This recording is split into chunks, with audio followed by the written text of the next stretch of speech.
Stew নামের এই লোকটা ছিল বিশাল লেভেলের বাটপার। ঘরে স্ত্রী থাকা সত্ত্বেও সে বিভিন্ন মেয়েকে একজন প্রডিউসারের পরিচয় দিয়ে নায়িকা বানানোর লোভ দেখাতো, আর এই লোভ দেখিয়ে বিনিময়ে কি চাইতো তা তো তোমরা বুঝতেই পারছো। যাই হোক, হুট করে একদিন স্টুর জীবনে নেমে আসে ভয়ঙ্কর বিপদ। এক স্নাইপার তাকে ফোন বুথের মধ্যে টেকনিক্যালি আটকে রেখে তার বউয়ের কাছে সব আগামের কথা স্বীকার করতে বলে, কিন্তু স্টু সেটা করতে না চাইলে তার উপরে চলতে থাকে শ্বাসরুদ্ধকর সব কাহিনী। এখন প্রশ্ন হচ্ছে, এই স্নাইপারটাকে আর কেনই বা সে স্টুর পিছনে পড়েছে? এই সব প্রশ্নের উত্তর দিতে হাজির হলাম অসাধারণ সাইকোলজিক্যাল থ্রিলার মুভি ফোন বুথের এক্সপ্লেনেশন নিয়ে। তো চলো আর প্যাচাল না বাড়িয়ে ডুব দিই রহস্যের জগতে। মুভির শুরুতে আমরা নিউ ইয়র্কের ব্যস্ত শহরের একটা রাস্তা দেখতে পাই। চারিদিকে শহরের কোলাহলে মানুষজন ছুটছে যার যার কাজে। কিছু মানুষ গান গাইছে, কেউ নাচছে, আবার সবাই ব্যস্ত রাস্তার মাঝে হেঁটে যাচ্ছে। এরই মধ্যে একজন মানুষ তখন ব্যাকগ্রাউন্ড থেকে ন্যারেট করতে থাকে। সে বলে যে নিউ ইয়র্কে প্রায় 8 মিলিয়ন মানুষ থাকে 5টা বুড়োতে, 12 মিলিয়ন মানুষ থাকে মেট্রোপলিটন এলাকায়। এখানে প্রায় 10 মিলিয়ন টেলিফোন এক্সচেঞ্জের লাইন আছে, যেখানে 50টির উপরে আছে ফোন সার্ভিস। 3 মিলিয়ন নিউ ইয়র্কবাসী সেলফোন ব্যবহার করে। এখন একটা সময় নিজেদের সাথে কথা বলাকে প্রায় পাগলের কাজ ধরা হলেও এখন এটা যেন একটা হাই স্ট্যাটাসের প্রতীক। তবে সেলফোনের ব্যবহার বাড়লেও প্রায় 4 মিলিয়ন মানুষ এখনো পে ফোন ব্যবহার করে। আমাদের আজকের কাহিনীটাও একটা টেলিফোন বুথকে ঘিরে। এটা ছিল এরকম বুথের মধ্যে লাস্ট ওয়ার্কিং বুথ, তাই এখানে এখনো নিয়মিত ফোন আসা যায়। তবে এটাকে খুব দ্রুতই রিপ্লেস করা হবে, আর এই বুথের লাস্ট ইউজারকে আমরা 2 ব্লক দূরেই দেখতে পাই। এরপর আমরা এই ব্যস্ত শহরের মধ্যে একজন স্মার্ট, স্টাইলিশ কিন্তু ঠকবাজ ধরনের লোককে দেখতে পাই, যে আমাদের এই মুভির মেন নায়ক। এর নাম হচ্ছে স্টুয়ার্ট শেপার্ড। সবাই তাকে সংক্ষেপে স্টু বলে ডাকে। স্টু একজন পাবলিসিস্ট, মানে সে মানুষের প্রচার প্রচারণার কাজ করে থাকে। তার চাকরিটা হলো মিডিয়ার খবর বানানো, তার ক্লায়েন্টদেরকে রিপ্রেজেন্ট করা, আর সবসময় মিথ্যা বলে সবাইকে জনপ্রিয় বানানো। এখন নিজের এই ধরনের ঠকবাজি কাজ নিয়ে সে খুবই আত্মবিশ্বাসী ছিল, তাই বলা যায় যে এই আত্মবিশ্বাস তাকে অহংকারী করে তোলে। এছাড়াও তার নিজের স্মার্টনেস নিয়ে তার ভিতরে এক ধরনের প্রাইড কাজ করত। যাই হোক, স্টুকে এখানে আমরা দেখতে পাই যে তার ডনি নামের এক ক্লায়েন্টের সাথে কথা বলছে। সে তার ক্লায়েন্টকে বলে যে আমি তোমাকে ম্যাগাজিনের কাভার পাবলিশ করব, আমাকে বিশ্বাস করো। এরপর সে তার অ্যাসিস্ট্যান্টকে বলে যে হোয়াটসঅ্যাপ নামের একটা ম্যাগাজিন অফিসে কল দিতে। এরপর সে ডনিকে মিথ্যা কথা বলে ফোনটা কেটে দেয়। এবার স্টু সেই ম্যাগাজিন অফিসের একজনের সাথে কথা বলে। কাজ করার সেই মহিলাটা স্টুকে আগেও না বলেছিল, কিন্তু সেটা স্টু পাত্তা দেয় না। তবে সে নানাভাবে এই ম্যাগাজিনের লোকজনদেরকে পটানোর চেষ্টা করে, আর এরপর সে তার অ্যাসিস্ট্যান্টকে বলে অন্য ম্যাগাজিনে কল দিয়ে ধন্যা দিতে। যাই হোক, স্টু তখন বিগ কিউ নামের আরেকটা ক্লায়েন্টকে কল দিয়ে বসে। সে স্টুকে তার গান রিলিজ করার পার্টির কথা জিজ্ঞেস করলে স্টু বলে যে রিলিজ পার্টি একটু দেরিতে হবে, কারণ সব বড় বড় জায়গাগুলো ইতিমধ্যে বুকড হয়ে পড়েছে। কিন্তু গ্যাংস্টার বিগ কিউ এই কথা শুনে রেগে যায় এবং স্টুকে গালি দিতে থাকে। যাই হোক, এরপর স্টু একটা পুলিশ অফিসারের সাথে দেখা করে তাকে ব্রিটনি স্পিয়ার্সের কনসার্টের 4টি টিকিট দেয়। তার বদলে পুলিশ অফিসার তাকে জানায় যে একজন ফেমাস সেলিব্রিটির ওয়াইফকে রিহ্যাবে নেওয়া হয়েছে। আবার এরপর স্টু একটা ম্যাগাজিনে কল দিয়ে এই খবর জানিয়ে দেয়। এরপর সে বলে যে সে ভুল করে এই খবরটা তাদের পাঠিয়েছে। যাই হোক, এমন অনেক ঠকবাজি করার পর স্টু এবার একটা রেস্টুরেন্টের সামনে দিয়ে তাড়াতাড়ি পার হতে চায়। যাই হোক, এমন অনেক ধরনের ঠকবাজি করার পর আমরা স্টুকে দেখতে পাই সিটি হোটেলের সামনের একটা টেলিফোন বুথে আসতে। এরপর সে তার হাত থেকে ওয়েডিং রিংটা খুলে কাকে যেন কল করতে থাকে। ঠিক তখনই একজন পিৎজা ডেলিভারি লোক সেখানে এসে উপস্থিত হয়। সেই লোক এসে বলে যে তার জন্য একটা পিৎজা আছে, যেটা কেউ একজন তার জন্য অর্ডার করেছে। তবে স্টু সরাসরি জানিয়ে দেয় যে সে কোনো পিৎজা অর্ডার দেয়নি, তাই সে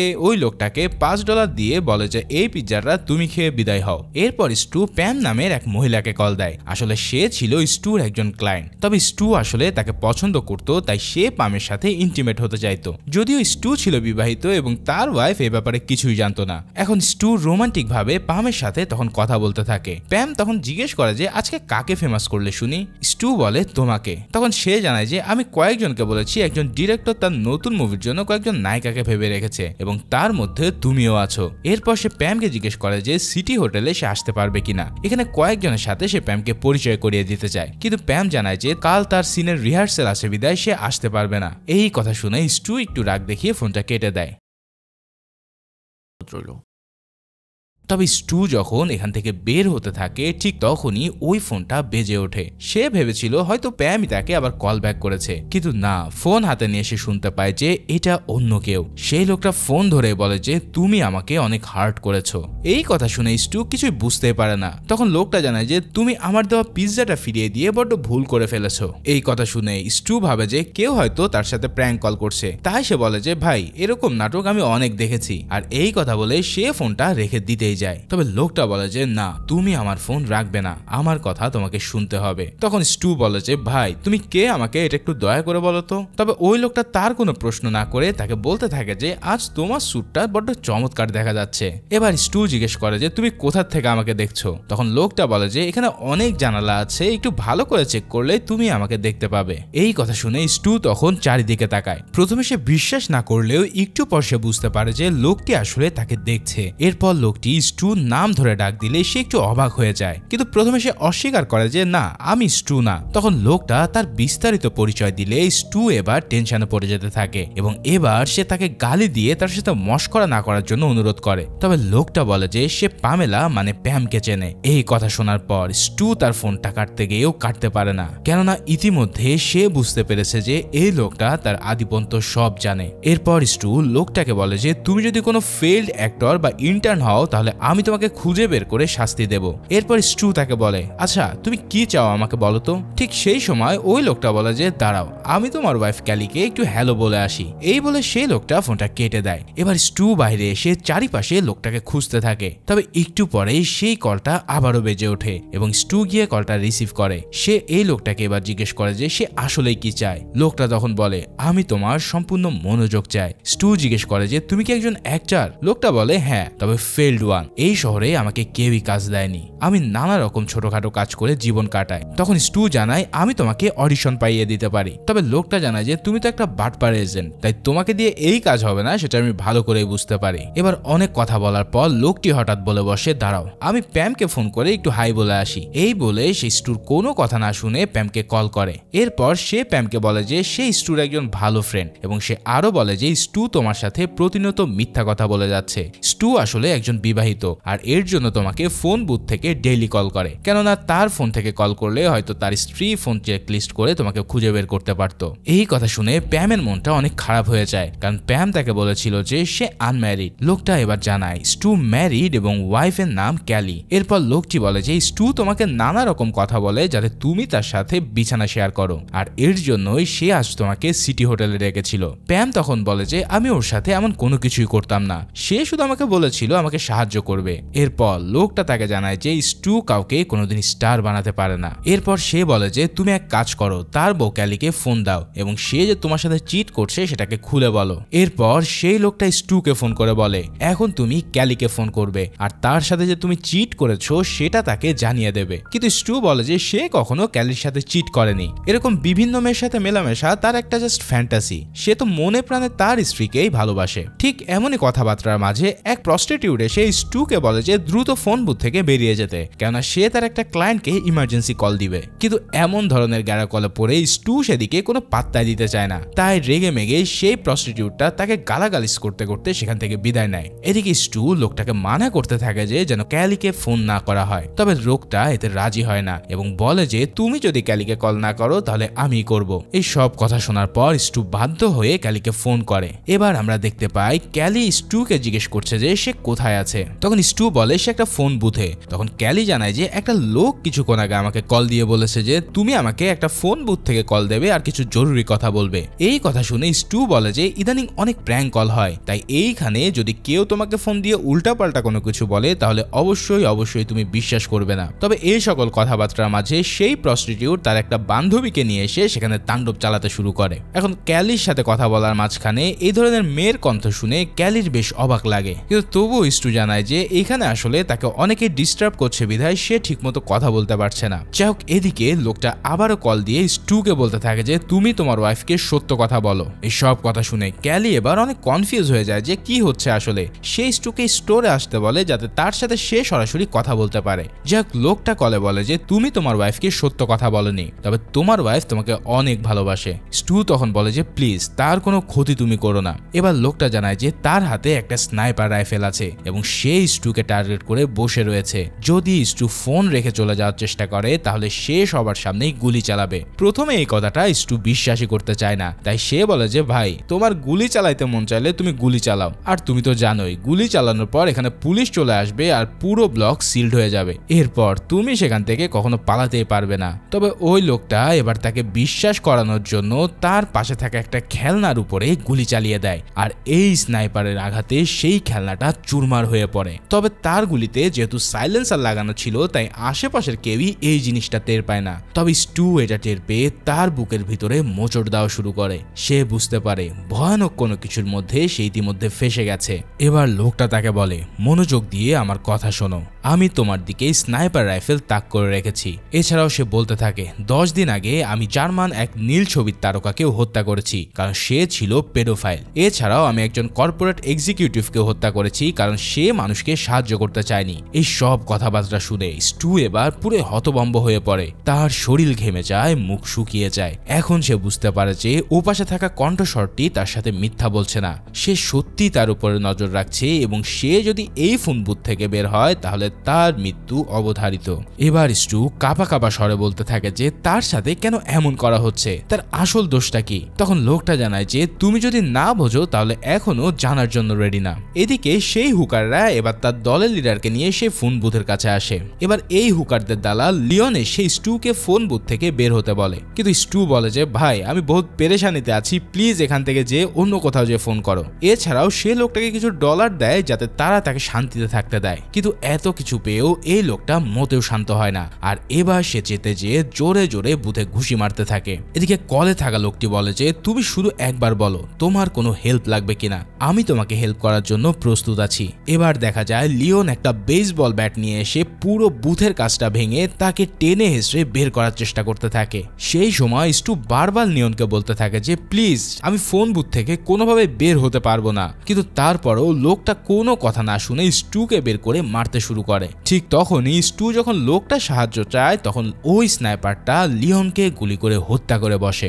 এই দৃশ্য দেখে তার সঙ্গীরা যেন পাগল হয়ে যায় আর সবাই বলতে থাকে যে স্টুর কাছে বন্দুক আছে এবং সেই লিওনকে মেরে ফেলেছে। এমন দৃশ্য দেখে স্টুর তো এবার পুরো মাথা খারাপ হয়ে যায়, তাই সে রাগে দুঃখে বলতে থাকে যে কেন তুমি একে হত্যা করলে। তখন লোকটা বলে যে হ্যাঁ তোমার জন্যই তো করেছি, কারণ তুমি আমার কাছে সাহায্য চেয়েছিলে আর আমি এটা তোমাকে বোঝাতে চাইছি যে তোমাকে আর একটু কেয়ারফুলি হয়ে কথা বলতে হবে। এবার স্টু লোকটাকে বলে আমি তোমাকে ছাড়বো না, ঠিক আছে। এবার স্টু লোকটাকে বলে যে আমি তোমাকে দেখে নেব, কিন্তু লোকটা জানায় তুমি আমার কি দেখে নেবে, তুমি তো একটা ঘাড়তারা লোক আর এর সাথে তোমার আচার আচরণ প্রচন্ড খারাপ। তুমি এই লোকটার সাথেও ঠিক তেমন আচরণ করেছো যেরকম সেই পিৎজার ডেলিভারি ম্যানের সাথেই করেছিলে। এই সব কথা শুনে স্টু তখন রেগে গিয়ে বলে যে আমি জানি না আমি তোমার কি ক্ষতি করেছি, কিন্তু আমি অত্যন্ত খুশি হব যদি তুমি মারা যাও। এবার স্টু লোকটাকে আবারও জিজ্ঞেস করতে থাকে যে কে আসলে সে। তবে লোকটা বলে যে আমি বিশেষ কেউ না, আমি শুধু মানুষকে দেখি এবং বিশেষ কাউকে ইন্টারেস্টিং মনে হলে তাকে ফলো করি, আর এরপরে ডিসাইড করি যে কিছু মানুষকে তাদের মিথ্যার জন্য আমি শাস্তি দেব। আর এটাও আমি দেখতে পেয়েছি যে তুমি তোমার যোগ্যতার চেয়ে অনেক বেশি পাচ্ছ, আর এই সব কিছুর পিছনে আছে তোমার মিথ্যার আশ্রয়। এই সব কথাবার্তার মাঝে স্টুর মাথায় হঠাৎ এক চালাকি খেলে যায়। সে একটু নিচু হয়ে তার ফোন থেকে 911-এ কল করে সাহায্য চাওয়ার চেষ্টা করে, কিন্তু এই লোকটা সেই কাহিনী বুঝে ফেলে। এর জন্য সে এবার স্টুর কান বরাবর একটা কঠিন শট নিয়ে নেয়। এর ফলে স্টুর কান দিয়ে গল গল করে রক্ত পড়তে থাকে। এদিকে ইতিমধ্যে পুরো শহরে এই খবর ছড়িয়ে পড়ে যে একজন ফোন বুথের ভিতরে থেকে একজন মানুষকে হত্যা করে ফেলেছে, যার কারণে যথারীতি সেখানে পুলিশ চলে আসে আর পুরো জায়গাটাকে ঘিরে ফেলা হয়। এবার ওই লোকটা তাকে বলে যে তুমি যদি কিছু উল্টাপাল্টা করো তাহলে পুলিশ তোমাকে এখনই মেরে ফেলবে। তবে স্টুও বলে আমি মরে গেলে তুমিও বাঁচতে পারবে না। যাই হোক লোকটা তাকে জানায় যে আমার স্নাইপারে সাইলেন্সার লাগানো, তাই আমাকে খুঁজে পেতে তাদের অনেক সময় লাগবে। এখন এখানে পুলিশ এসে স্টুকে ভাবে যে সে হয়তো সেই হুকারদের লিডারকে মেরে ফেলেছে। এখানে আমাদের সাথে পরিচয় হয় পুলিশের ক্যাপ্টেন এড রেমির সাথে। সে তার টিম নিয়ে দ্রুত পুরো এলাকাটাকে ঘিরে ফেলে এবং স্টুর সাথে কথা বলার চেষ্টা করতে থাকে। তবে স্টু তখন সেই কলার লোকটির কথা মতন তাকে বলতে থাকে যে তার সাইকিয়াট্রিস্টের সাথে সে একটা জরুরি কথা বলছে বিধায় সে আসতে পারবে না। কিন্তু পুলিশ ইতিমধ্যে বুঝে ফেলে যে স্টু এখানে মিথ্যে কথা বলছে, তাই তারা তাকে জোর করে বের করতে চাইলে স্টু তখন বলে যে আমার একজন উকিল লাগবে এবং এর আগে আমি কিছুই বলবো না। এরপর ক্যাপ্টেন অর্ডার দেয় যাতে কি স্টুর কলটা ট্রেস করা হয় আর এরা জানতে পারে যে স্টু আসলে কার সাথে কথা বলছে। কিন্তু কলার লোকটা ছিল ভীষণ চালাক, সে পুরো লাইন এনক্রিপ্ট করে রেখেছিল আর এর জন্য পুলিশ কিছুই বের করতে পারছিল না। এদিকে চারিদিক থেকে বিভিন্ন মিডিয়া এসে স্টুর অবস্থা কভার করতে থাকে। টিভিতে স্টুর খবর দেখতে পেয়ে তার ওয়াইফও সেখানে ছুটে আসে। এবার ক্যালিকে দেখে স্টু প্রচন্ড টেনশনে পড়ে যায়, কারণ সে বুঝতে পারে যে লোকটি এখন ক্যালিরও ক্ষতি করতে পারে। তাই সে প্রথমে ক্যালিকে না চেনার ভান করে বলে যে এই মহিলা একজন পাগল আর এ আমার পিছু নিয়েছে, আমি তাকে বিন্দুমাত্র চিনি না। এই কথা শুনে কলার লোকটি তাকে বলে যে সে তাকে একটা শেষ সুযোগ দেবে। তাই স্টু যদি এখন পাবলিকলি ক্যালির কাছে স্বীকার করে যে সে তার সাথে চিট করেছে এবং প্যামের সাথে ঘটে যাওয়া সব কথা তাকে বলে, তাহলে সে তাকে মুক্ত করে দেবে। আর শেষ পর্যন্ত কোনো উপায় না পেয়ে স্টু ক্যালির কাছে সব কথা স্বীকার করে নেয়। সে বলে দেয় আমি অন্য একটা মেয়ের সাথে ইন্টিমেট হতে চেয়েছিলাম। তবে এই সব কথা শুনে ক্যালি বলে তুমি যা করেছো তাতে আমি কেয়ার করি না, প্লিজ তুমি বুথ থেকে বের হয়ে আসো। তবে এবার স্টু সব কনফেস করে ফেললেও এখন কলার লোকটা স্টুকে জীবিত ছেড়ে দেওয়ার প্ল্যানটা বদলে ফেলে, যার কারণে এবার স্টু রেগে গিয়ে ফোনটা ডিসকানেক্ট করে দেয় এবং বুথ থেকেও বেরিয়ে পড়ে। কিন্তু কলার লোকটি তখন তার স্নাইপারটা ক্যালের দিকে তাক করে। এটা দেখে স্টু অনেক ঘাবড়ে যায় এবং ফোনটি বাজলে সে আবারও সেটা পিক করে। এবার ফোনের ওপাশ থেকে স্টু লোকটাকে জানায় তার বিরুদ্ধে কোনো প্রমাণ নেই, তাই তাকে দোষী প্রমাণ করা সম্ভব নয়। কিন্তু তখনই সেই ভয়ঙ্কর ঠান্ডা কণ্ঠের লোকটা তাকে ফোন বুথের ছাদের দিকে তাকাতে বলে, আর সেখানে তাকিয়ে সে দেখতে পায় একটা বন্দুক। মানে লোকটি আগে থেকেই সেখানে বন্দুক তাক করে রেখেছিল। এরপর স্টু বুঝতে পারে যে সে এখানে বাজেভাবে ফেসে গেছে। তাই কলার লোকটি বলে যে স্টু যদি সুন্দর করে লিওন আর হুকারদের সাথে কথা বলতো তাহলে সে এসব হতে দিত না।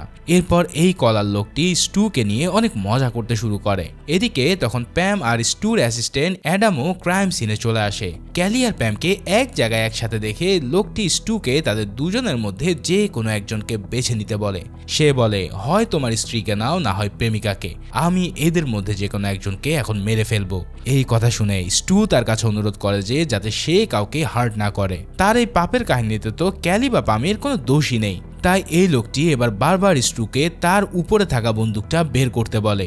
সে বলতে থাকে এই বন্দুকটা নিয়ে তুমি বের হও আর তুমি যে লিওনকে খুন করেছো সেটা তুমি পুলিশের কাছে স্বীকার করে নাও। তবে এই সব কথাবার্তার মাঝে স্টু চালাকি করে কোনোভাবে তার ফোন বের করে ক্যালিকে ফোন করে। এরপর ক্যালি তার সব কথা শুনে দৌড়ে গিয়ে কলটা ক্যাপ্টেন র্যামিকে জানায়। এতে করে পুলিশ তখন বুঝতে পারে যে এখানে স্টুর কোনো দোষ নেই, বরং তাকে ফাঁসানো হচ্ছে।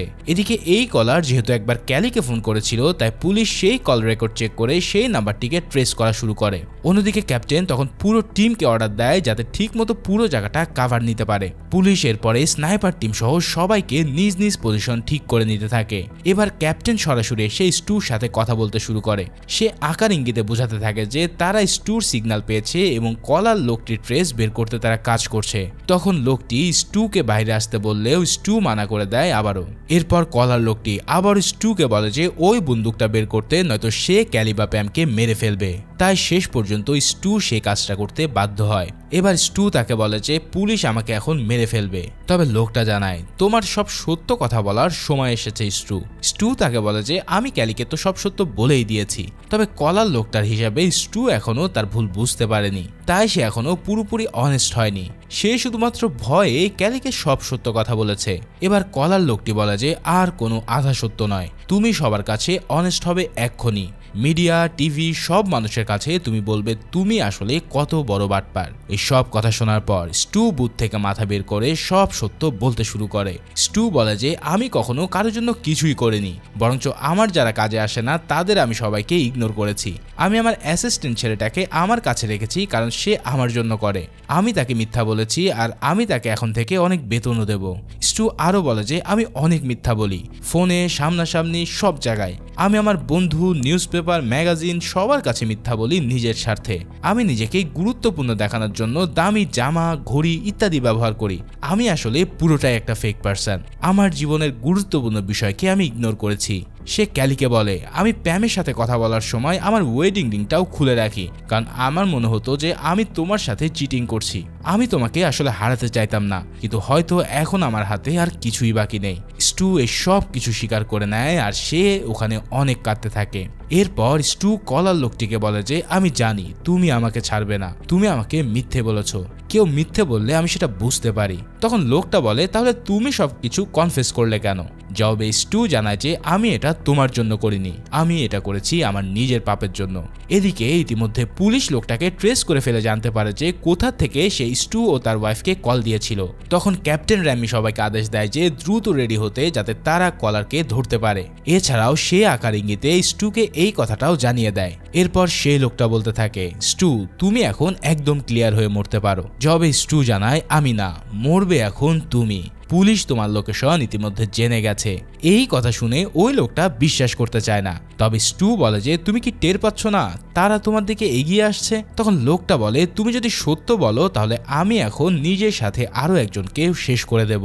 কি বলো, ক্যালিকে কি আমি এখন খুন করে দেব? স্টু তখন আর সহ্য করতে না পেরে বন্দুক হাতে বুথের বাইরে আসে এবং চিৎকার করে বলে যে আমাকে মারো, তুমি, তোমার সমস্যা যেহেতু আমার সাথে তাই আমাকেই শেষ করে দাও। ঠিক তখনই স্টুকে সে গুলি করে দেয় এবং এই গুলি খেয়ে সে মাটিতে পড়ে যায়। এই কাণ্ড দেখে ক্যালি চিৎকার করে তখন তার দিকে ছুটে আসতে থাকে। এদিকে কলারের লোকেশনে গেলে দেখা যায় যে সেখানে একটা স্নাইপার তাক করা ছিল স্টুর দিকে, আর এরই পাশে পড়ে আছে একজনের মৃতদেহ। সেই লোকটা আর কেউই নয়, এই লোকটা হচ্ছে সেই পিৎজাম্যান যে মুভির শুরুতে স্টুকে পিৎজা দিতে গিয়েছিল।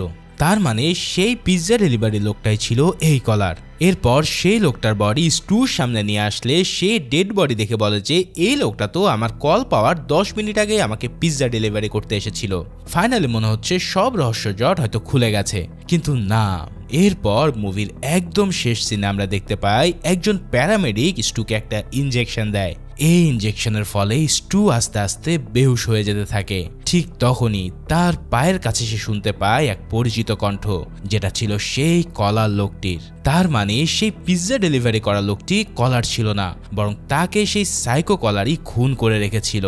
এই সেই সাইকো কিলার যে এতক্ষণ ধরে স্টুর জীবনটাকে স্রেফ হেল বানিয়ে দিয়েছিল। সে চলে যাওয়ার আগে স্টুকে বলে তোমার নতুন এই অনেস্টি যাতে সব সময় থাকে, নয়তো আমি আবারও তোমাকে কল দেব। এই বলে সেই লোকটা সেখান থেকে চলে যেতে থাকলে স্টু বারবার হেল্প করে ডাকলেও তার কথা কেউই শুনতে পায় না। একদম শেষে লোকটা হেঁটে চলে যাওয়ার সময় শেষবারের মতন ফোন বুথের দিকে তাকায়। আর এই মুভিটা ঠিক এখানেই শেষ হয়ে যায়। ভিডিওটা ভালো লেগে থাকলে অবশ্যই লাইক এবং সাবস্ক্রাইব করো। আর নতুন ভিডিও দেখার আমন্ত্রণ জানিয়ে আজকের মতন এখানেই বিদায় নিচ্ছি। ধন্যবাদ সবাইকে।